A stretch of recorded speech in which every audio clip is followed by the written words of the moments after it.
Hey, was that info textbook now one here playing some Madden Ultimate Team. First play of the game, counterplay with Walter Payton, and this guy is pretty much gone. He's going down the sidelines. Deion Sanders is right behind him. Is he going to catch him? Is he going to catch him? Deion Sanders, not that fast, not that fast. And he catches him at the 3-yard line. So Walter Payton with a nice run right off the rip. I have no idea what took me so long to get this guy at my halfback. He is a beast. He's pretty much Jamaal Charles with some strength, and that is really good halfback to have. So I think I might end up keeping him. I got him for basically free. And that's pretty much why I'm going to go ahead and use him. I would sell him. I might have to sell him for the new Ultimate Legend drops, but I think I'm going to hold on to him for now. Get some gameplay for him.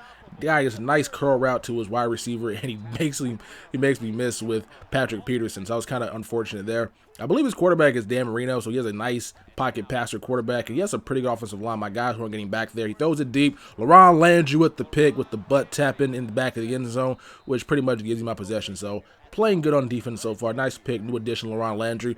Paid 48,000 coins for that guy's card. Reason I bought it was he has great hit power, and I have been preaching since like the 80 overall card was like released if we're gonna have a great card, because I like LaRon Landry as a player. He's one of the guys in the NFL I fear the most.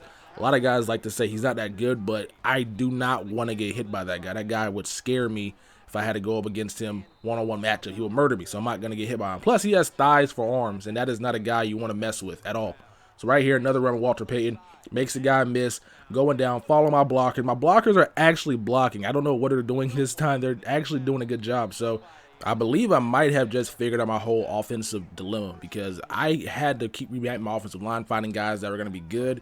And I think I might have figured out the best offensive line for pass blocking and run blocking. But then again, you never know. Running in this game is super overpowered, and you can pretty much do it if you run read option. You got a lot of stuff where guys just get pancakes on pancakes on pancakes, so that might not be the key.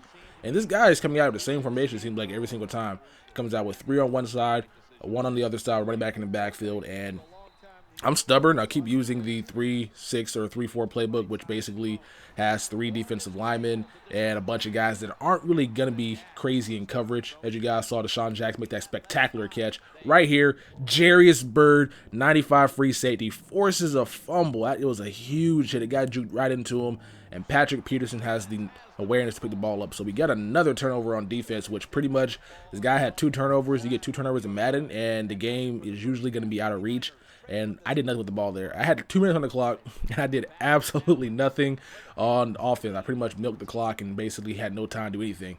And, of course, I'm showing a kickoff, and you guys know what usually happens on these. I don't ever make the tackle. Marquette King got pancaked, and he gets a nice return with dominant Rodgers Camardi. So we ended up giving up 7 points off a kickoff, and I was kind of disappointed because our defense was playing really, really well at that time. So I give this guy 7 points immediately, which kind of made me sad. But, hey, this guy can't stop the run. Let's keep running the ball. Walter Payton up the middle, trucking number 23. Have no idea who that guy is, but he had no chance tackling Walter Payton. That dude's just a beast. And I have no idea why this guy can't stop the run, because all you got to do is run commit. I think that might be a better option, because I really haven't thrown the ball at all, it seems. I've been doing a lot of running, counter plays, halfback base, which is not really hard to stop. There's a lot of stuff you can do to consistently stop it. I know I struggle with it sometimes, but for the majority of the part, I can actually get guys back there to make plays, and this guy doesn't seem to want to make plays with this guy. So Mike Ditka with a nice reception, trucks 2 guys almost in the end zone and gets tripped up because that whole heat-seeking nonsense. So I end up not getting points there, but here's Walter Payton next play with his 3rd touchdown of the game. Just playing pretty damn well. That Walter P is amazing. So we got back out here on defense. This guy is up. Akeem Talib, 96, drops a pick, but he's playing good coverage, so I can't really discourage him. Go ahead and sell him. I usually like guys catching interceptions, but he dropped that. And this play right here, I had no idea what I was doing. Got called for a pass interference, which I will readily admit, I didn't think they would call it. I thought that they would just let me bump that guy, because usually they don't call it in this game. But that play right there, like, you know what? Let's go ahead and give this guy a bone. He throws it deep over Patrick Peterson's head, and Patrick Peterson does not play the ball. That Pat Pete may not be the guy I'm looking for. I might end up selling him. His price is going down super crazy as he scored a touchdown right there, but he's not really playing as good as I would like. So I think I might go ahead and sell him. I wish I would have sold him when he first came out and maybe bought Richard Sherman. Another run with Walter Payton. This guy cannot be stopped. He cannot be stopped. That's his 3rd touchdown, actually. That is his 3rd touchdown of the day. Great job by Walter Payton. Another halfback counter. This guy cannot stop. I'm running the same play all game. He has not been able to stop it. So Dan Marino makes a nice touch pass over there to the sideline and get it to his receiver, Jerry Rice, who was playing his fourth spot, which really was not fair because I could have made the adjustment, obviously, but I was just using Derek Thomas, or it would have been Clay Matthews covering him, which is just not a fair matchup, so I probably should have come out here in some dime. But then again, I like having big hitters out there as he gets a nice run at Shane Vereen up the middle for the touchdown. So the game's coming up close. We're only up by 7 points. This guy has 3 timeouts. His game can pretty much swing if I get a fumble or he gets a turnover on down. So we get a sack right here. Cam Newton held to the ball way too long. That was my fault. I didn't have nobody open. Next play, Mike Dick with a nice reception. Holds on to the ball after taking a shot. That was such a clutch reception and hold on there. So we get a nice first down.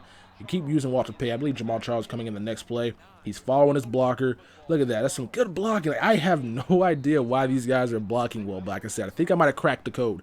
I might have figured out the best offensive line. You guys will see my lineup update probably before this video. So that's the same team I'm using currently in this video, and they're playing well. We bring in Mike Toller because he's a lot bigger. He can absorb the hits better than Walter Payton and also absorb the hits better than Jamaal Charles. So he's out here right now. Gets us a nice clutch first down run. My opponent has conceded defeat, and we are throwing the ball because Julius Peppers on the field. Peppers getting the end zone.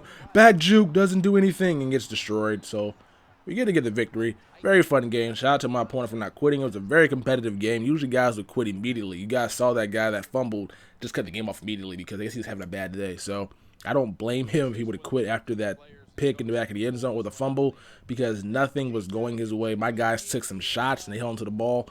And that's just one thing with Madden. Fumbles, you can't control. If he didn't fumble there, the game would have been a lot closer. He wouldn't be able to stop my run, but it would have been a lot closer. I was already up 2 touchdowns pretty much after that point. He would have scored a touchdown there, but because the damn fumble he got, that ended up costing the game. But anyway, folks, hope you guys enjoyed this gameplay. I know it was 7 minutes. It was very, very short. I will be continuing a live com sometime soon, so stay tuned for those. I'm the Texas Boy. I am out of this mother bleeper. Like the video if you guys enjoyed it. Peace.